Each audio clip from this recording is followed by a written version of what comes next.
Okay. Okay. Yeah, we're rolling. We're rolling. We're here. We're doing it. Episode number 3. Slap happy.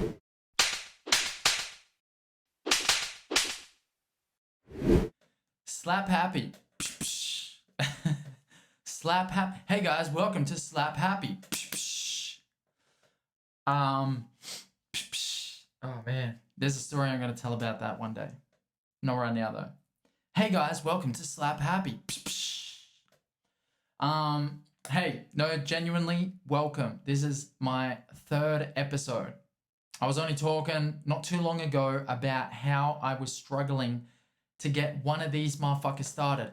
But true to every single thing that's ever been said, just start.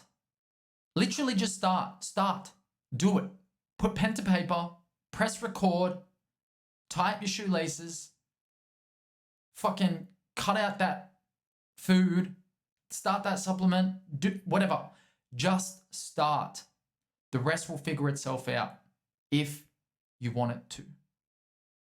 Just start. Honestly, I'm now doing the 3rd one and it feels very good. It feels freeing. I mean, this lavender seat that I'm sitting on is croaky as fuck, and every time I move, it wants to make some noise, so I'm gonna have to, put a little bit of a noise gate on this, which is a bit annoying. Stop making noises, seat. Anyway, so we're here for part 2.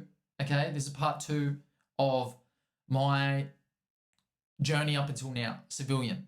Okay, that's what I'm talking about, really. I got into the golf stuff, and I talked about the eye injury because that kind of formed the basis of where I kind of started. I was this sport obsessed teenager, typical Aussie bloke, right? Love me sport, played it all the time, played everything: field hockey, golf, touch footy, rugby, soccer, cricket, everything. Loved it. Then I had this eye injury kind of come into my life, and it slowed me down. So I had to try my hand at something else. So I started writing, doing a lot of writing, and I fell in love with it. As I said, scribe dreaming. I thought, oh wow, this is kind of cool. So I'm listening to scribe dreaming, and I'm like, oh wow, I can do this. And I started listening to more hip hop, and then I did that performance, and up until then it was cool. I won that People's Choice Award. So now I just want to make a note as well. In the last episode, I said that I started that around 2007. It was actually 2005. 2007 is when I graduated year 12. 2005-ish or 2004, 2005 is where the injury happened. So anyway, I moved to, after I won that People's Choice Award, my parents decided to move again. We moved a lot as kids. I lived in a lot of different houses. My parents moved basically every 1.5 years, 2 years. They were very nomadic. My dad got employed a bunch. We moved for health reasons to North Queensland because me and my brothers were asthmatics. So we moved around a lot, like 30 something houses by the time I was like 21. Anyway, that can be a story for another episode, or my psychologist, whichever comes first. So anyway, we get to Port Macquarie.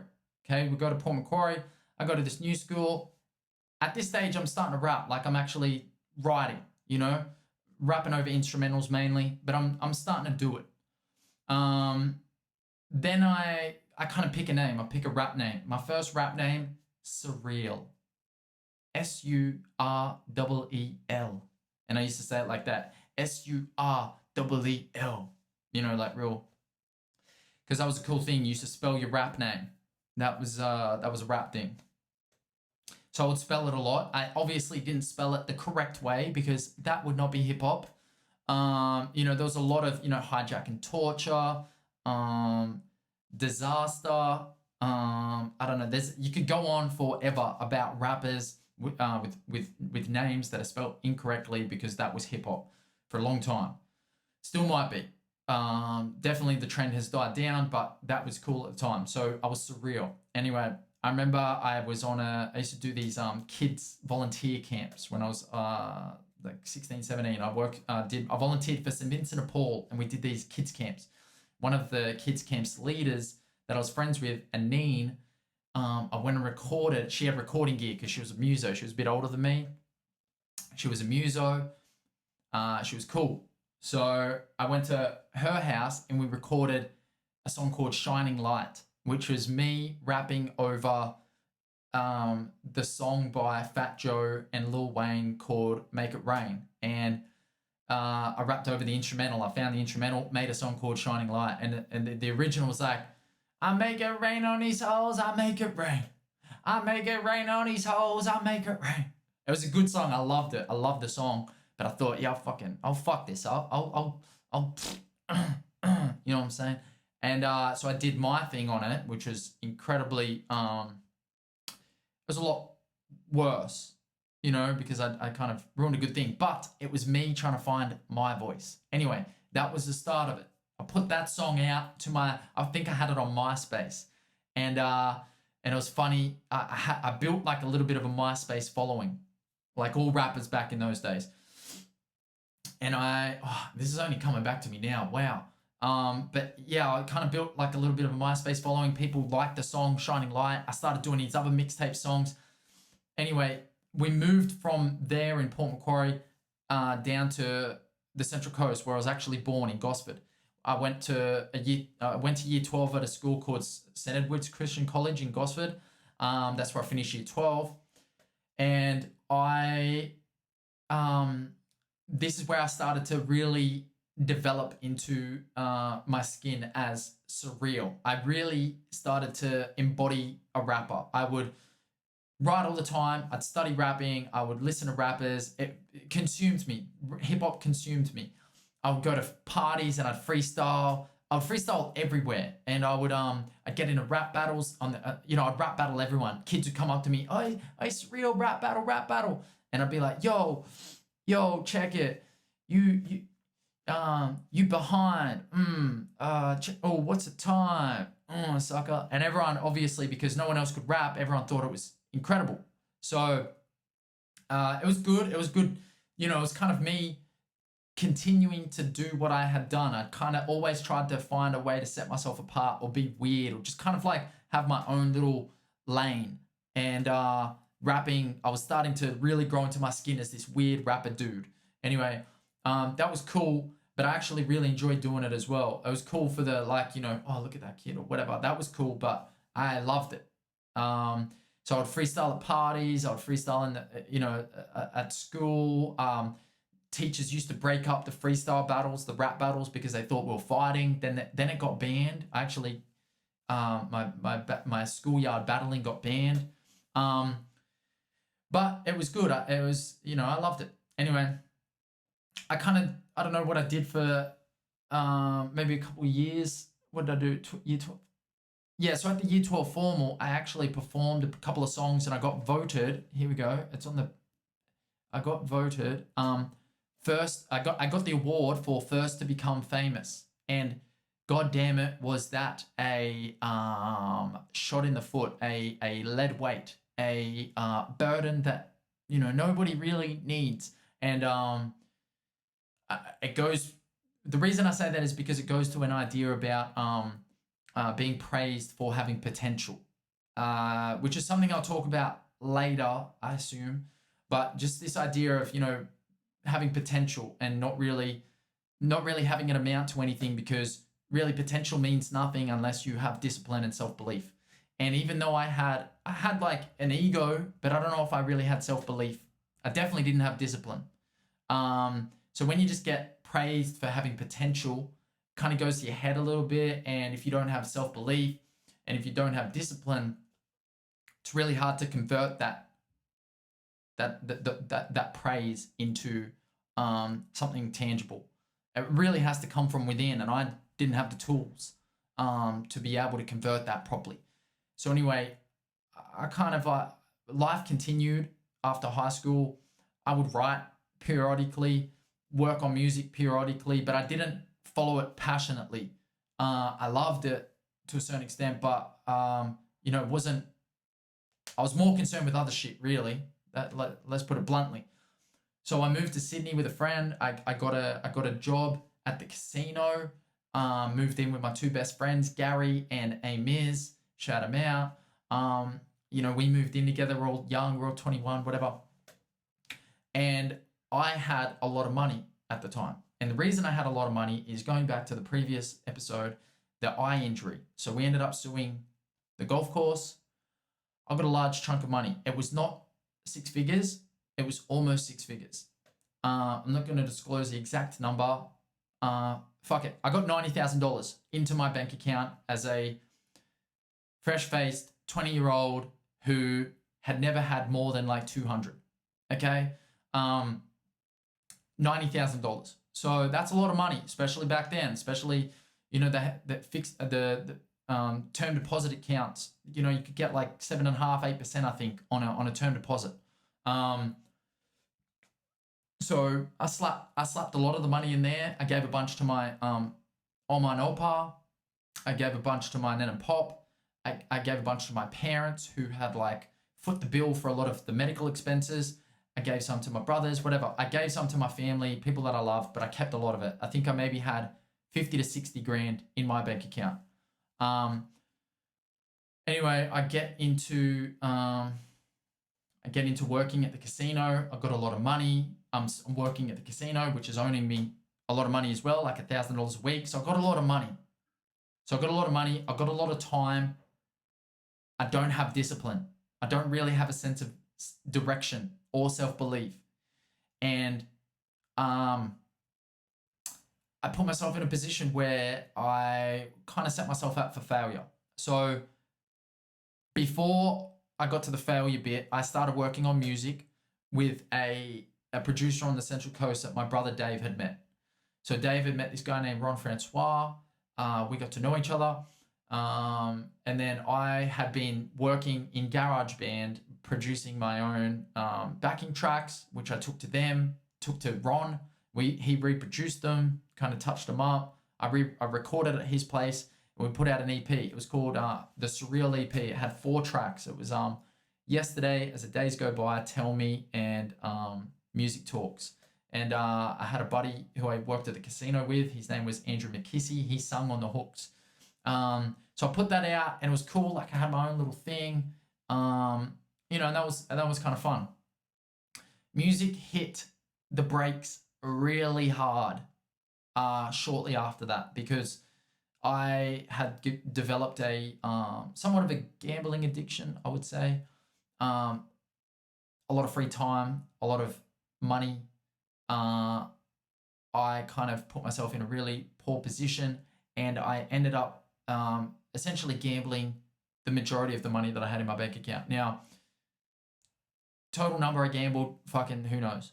But it was a lot. It was like most of it. And majority was on one particular weekend where I used to come to Melbourne to play poker for a week. I'd come with me and a few gambling buddies. We'd fly down. We'd play poker for a week. And then we would just drink and have fun and gamble and stuff like that. Anyway, I had one weekend where I remember I lost a really bad hand, a big pot in playing Hold'em. It's like a 2-outer for like a 6K pot. And I went on tilt. I got real angry.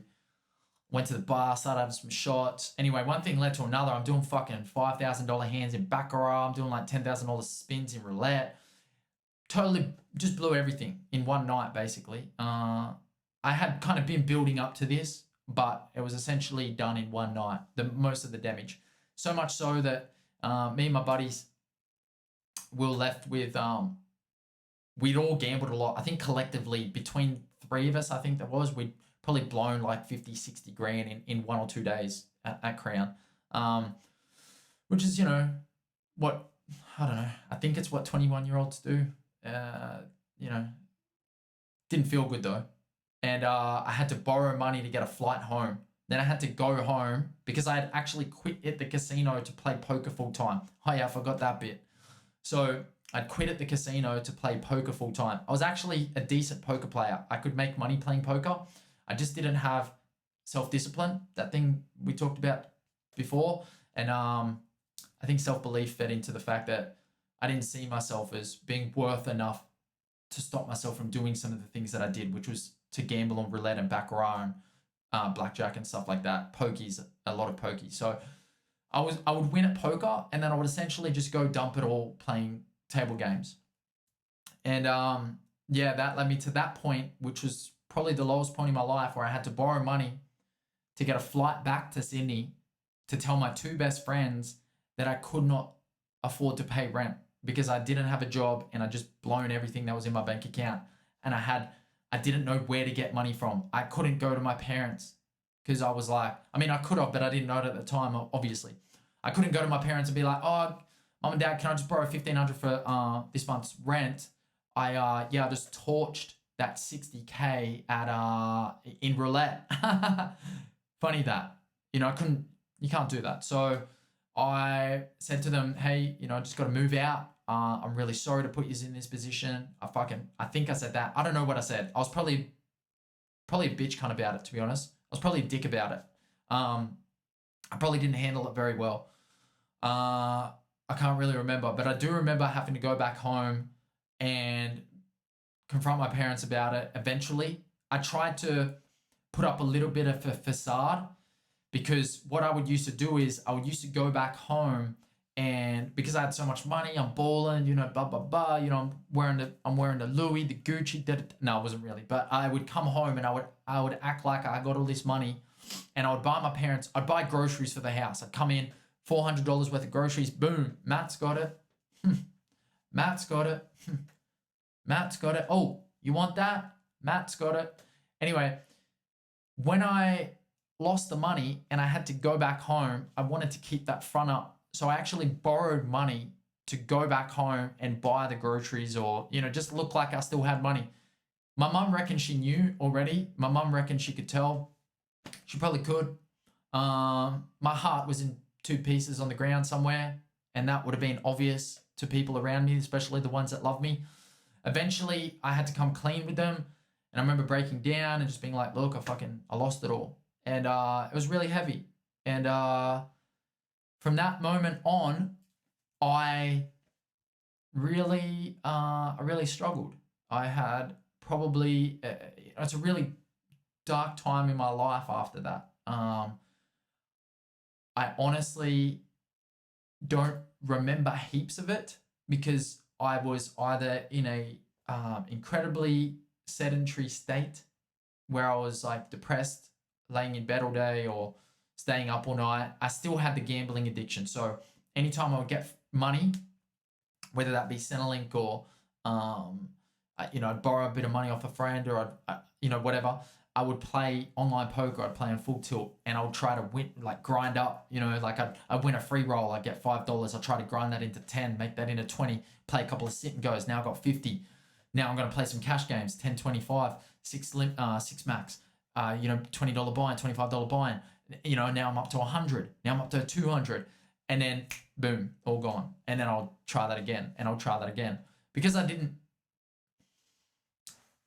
take the time to learn the game properly.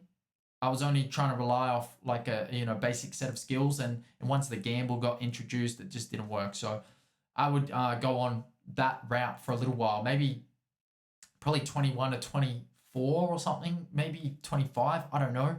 I spent a lot of time being depressed in that time period. I spent a lot of time drinking. I spent a lot of time fornicating to forget my problems. Spent a lot of time gambling and staying up late and just avoiding myself, avoiding life. I avoided myself like the fucking plague, because I was so ashamed of what I did. I felt so much shame. And the thing is, everyone in my family knew. I got a real big family. I got like my mom is the eldest of 10. Now one of my aunties couldn't have kids, and one of my uncles died when he was very young. So out of the 8 that were left, I think they had something like 40 kids between them. Something like that. I don't know. Something crazy. So I got like, 35 odd cousins, maybe 36, 37 and a half. Some of them I'm not too sure about. I got a bunch of cousins, and gossip in my family spread like wildfire. And sure enough, everyone knew. My nan and pop knew. Everyone knew. The shame of what Matt did, of the money that Matt lost, everyone knew. And that was a lot. That was it was hard for me to talk to my pop, look him in the face, talk to my oma, talk to my nan, talk to my aunties. Just everyone knew this like dirty secret, about Matt and what he did and what he gave up and what he should have had. And that really weighed on me for a long time. So music, although I tried to pursue it in this time, bits and pieces, I just I had such a tough time just, getting up. So music was really, really put on the back foot throughout that period. So much so I don't even know that I wrote anything. I can't really remember. I did. So that's probably 2000 and I'm gonna say 2009 to 2012. So 2012, I think I start feeling my groove again. I start kind of coming out. I start seeing the world. I start talking to people, and I start writing again. And I start really writing, and writing a lot of mixtape tracks. 360's popping off. 360's doing his thing. Macklemore, The Heist. These people that kind of felt relatable to me. These people that seemed a little bit eccentric and weird and not so much accepted by their peers. That's what I felt like a little bit. Pardon me. That's what I felt like a little bit from a musical sense. And these guys who I really related to, they started reaching popularity. Arguably at the time, Macklemore and 360, Macklemore was the biggest hip hop artist in the world. Kendrick, obviously, Good Kid, Mad City, but that debate will go on forever. But you can't deny the power of Macklemore's moment. That was huge in music, in the world, in hip hop, in America. And 360, his moment in Australia was fucking dynamic, falling and flying. Jesus, you can't, that whole period was just magic. And these guys I really related to. I felt, really like I could connect with them. So it really motivated me to start writing again and just kind of getting more in touch with that side of me. And so that was 2012. Now, I am not going to finish this story on this episode because I did really want to make it a kind of a goal or a rule to kind of keep these things to 10 to 20 minutes ideally. And I'm enjoying talking. And maybe over time I'll extend this a little bit. Maybe I'll make it an hour. I don't know. But at this stage, I really want to make them short and sweet because that's how I like to consume podcasts, under half an hour ideally. So I'm going to sign off for this one. This has been part 2 of Civilian and my life and getting to know me. And it's been wild up until this point, and there's probably a little bit more around the corner. So thank you for tuning in. I really appreciate you guys being here with me right now. And again, if you like this, if you connect with this, if you feel something about this, please let me know. Hit me up. Just tell me how you feel about it. But to everyone out there, stay safe, be strong, and thank you for tuning in. And I'll speak to you soon.